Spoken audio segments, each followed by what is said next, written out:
Hi, my name is Edward Meegan. I'm the former lead of the innovation team at Creative Doc. Creative Doc, startup show. And now I'm leading a special project with a large software developer here in the Czech Republic. What's it like to innovate while working from home?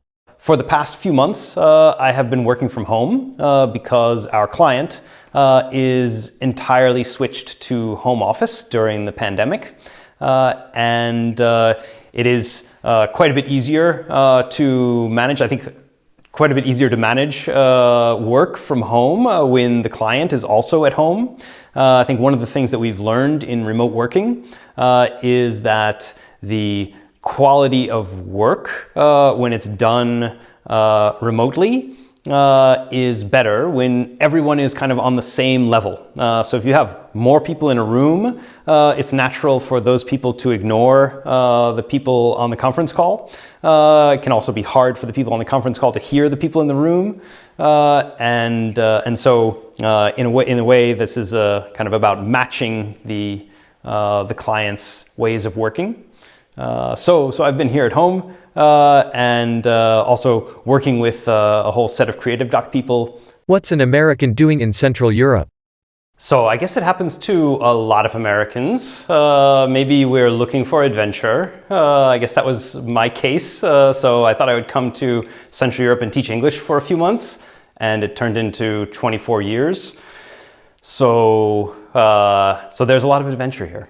Why did you switch from the security of a corporate job to startups? So number one, I think corporate jobs are not as secure as they seem. So they come and go. It's a pretty impersonal environment. And number two, the most important thing for me in my job is really enjoying the people that I work with. And that's really the case at Creative Doc. So I think it was about finding the right people and working with friends. You've been at Creative Doc since the beginning. What has remained from the early days that makes Creative Doc unique as a European scale company builder? I think the thing that we keep from the early days when it was just a few people in a living room, the thing that we keep is really being able to challenge ourselves. I wouldn't say that we practice radical honesty in Creative Doc, so we're not yelling at each other all the time. But there's really a culture where it's okay to disagree, and in product teams and when we're trying to crack problems for customers, it is about disagreeing and arguing and being able to come to a conclusion. Does Creative Doc have a unique innovation process, or is it something that has been licensed or bought from someone else?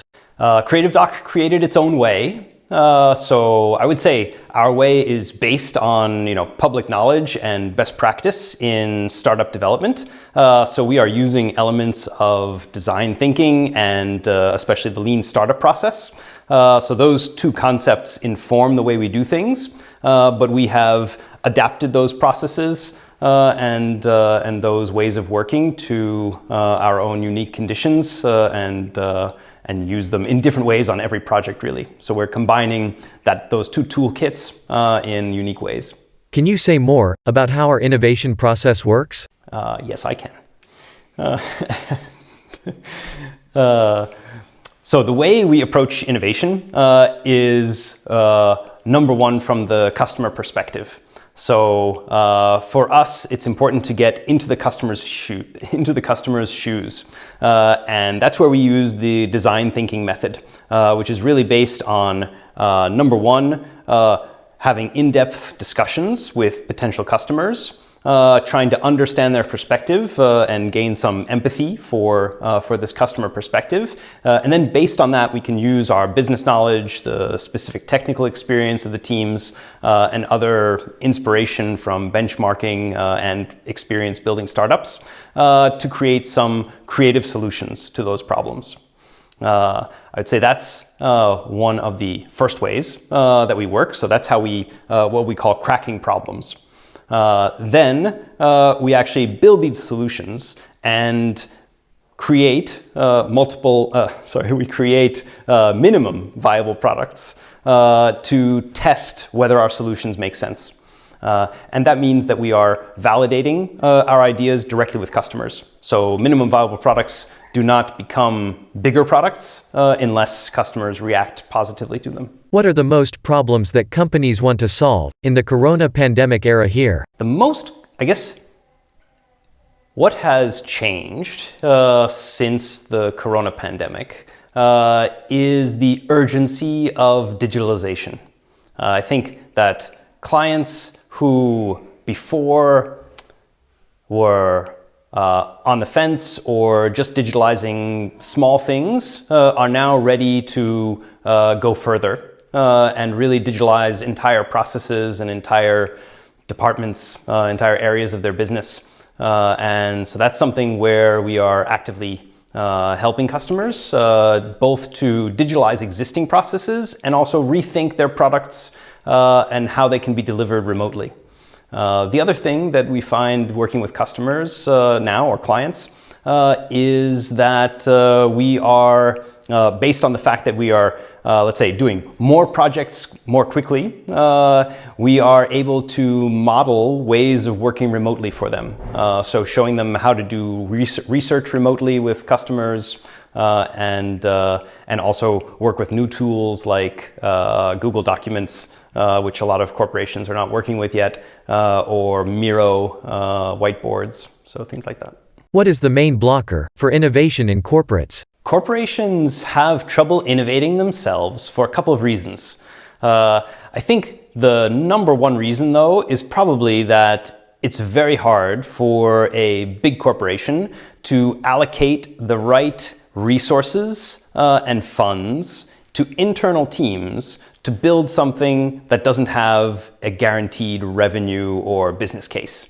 And that's why it's easier from the budget perspective often, and from this kind of mindset to do innovation outside of the corporations. That said, more and more in projects, we're working with mixed teams of some creative doc people and some people from our corporate clients.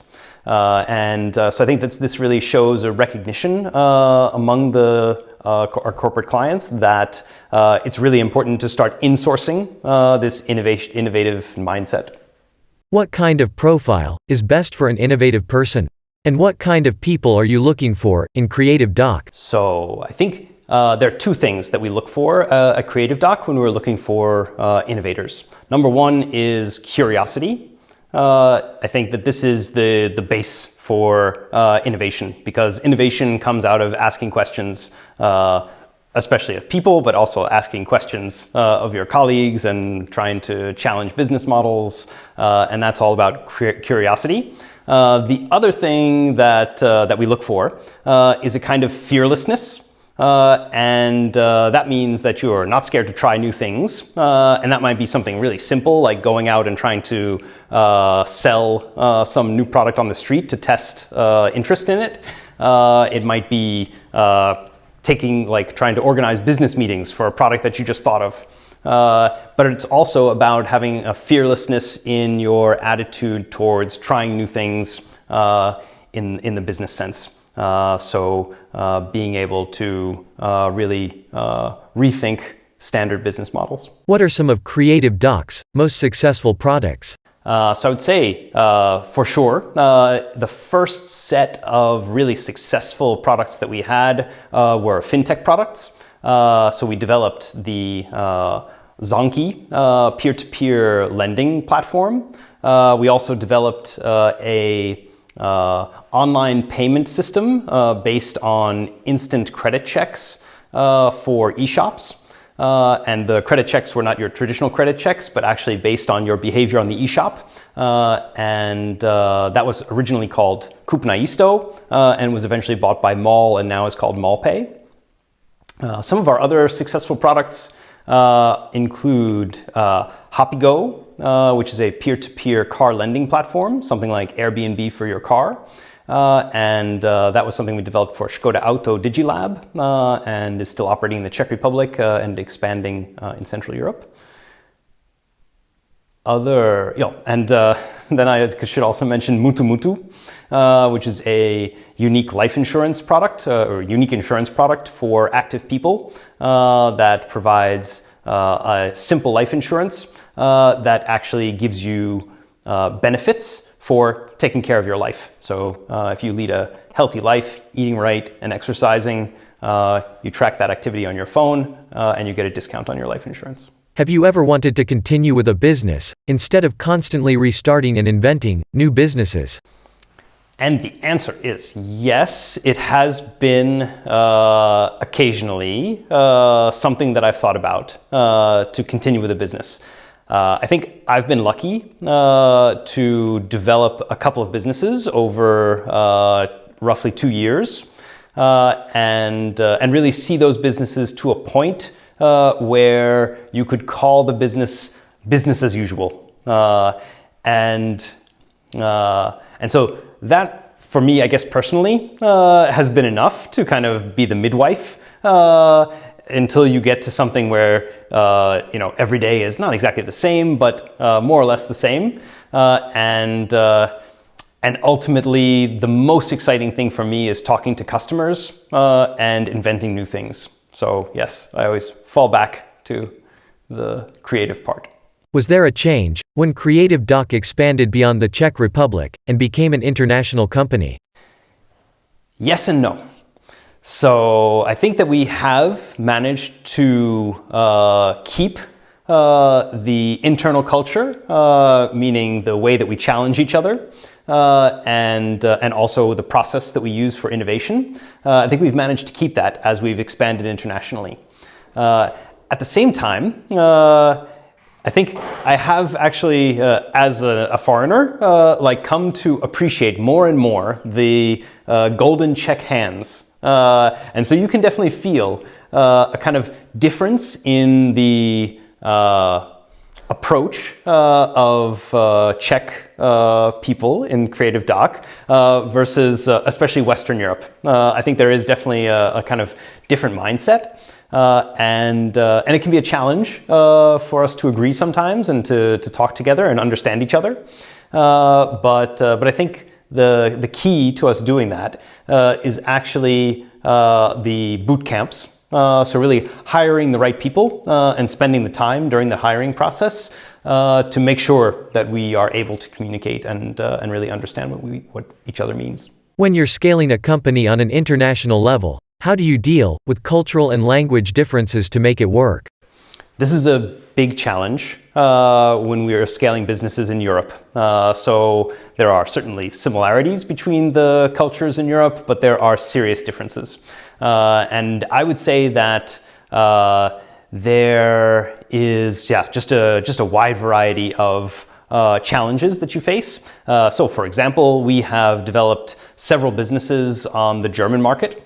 And right now I'm actually working on a project that's aiming at the German market. And we know that the German market is quite unique and let's say extremely demanding, both on the marketing side and on the credibility and the importance of trustworthiness in the brands. So I'd say that's one pole in Europe. And then you have Eastern Europe, where I think there's a lot more willingness to experiment, also in Southern Europe. So these things are certainly, number one, things that we're aware of, and number two, have a variety of experiences and ways of working. I think right now we're facing one of our biggest challenges in developing a new business called Fero for small and medium-sized enterprises in Ukraine. And there we're working with local partners to make sure that we really understand the local market as well as we can. How is Creative Doc different from a typical consulting firm? So I think I have to object to the question that we are not a consulting firm. We are a company builder, which is entirely different than a consulting firm. So Creative Doc does not make presentations. We can do big data analysis and business strategy, but We are not only making recommendations, we are actually building businesses. The key difference between a company builder, that is Creative Doc, and a consulting company is about execution and actually bringing those businesses to market, either on our own or in cooperation with the internal teams at the client. Creative Doc. Startup Show. That's right.